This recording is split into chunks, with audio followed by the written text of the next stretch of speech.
Good morning. Well, I wish we could all be together in person. I'm thankful for the opportunity to address you virtually.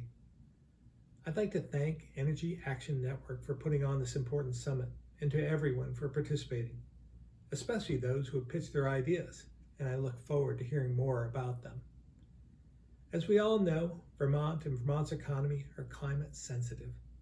From leaf peepers to outdoor recreation to maple sugaring, climate change poses a significant threat to our long-term health and our state's economic engine.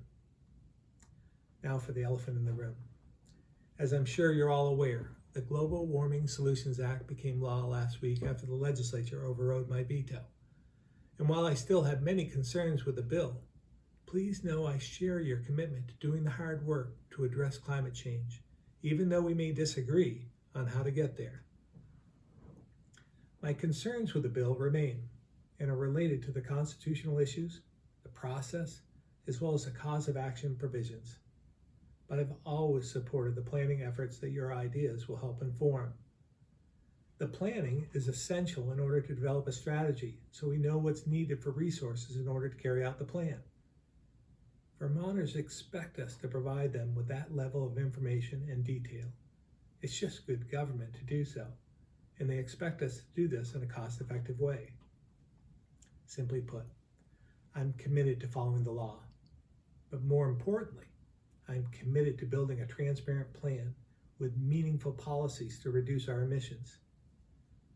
Over the last 3 years, I've proposed incentives to increase the number of EVs, made investments for EV charging infrastructure, supported weatherization, energy efficiency, tax incentives to encourage low carbon technologies, investments to support walkable downtowns, and changes to Act 250 to encourage smart growth.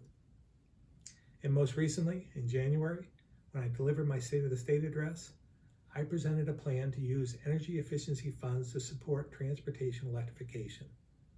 I'm pleased this was an area of common ground with the legislature and appreciate their work to implement it through S 337. This law authorizes our efficiency utilities to create programs that reduce greenhouse gas emissions in the transportation and thermal sectors, areas we know account for more than 70% of our emissions. And we did all this with broad consensus, built on thoughtful policy work to define an action.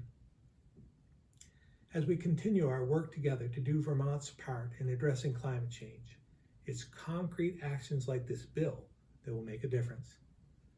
I'd like to thank you all again for your efforts, and I look forward to working with you to meet our emissions reductions goals.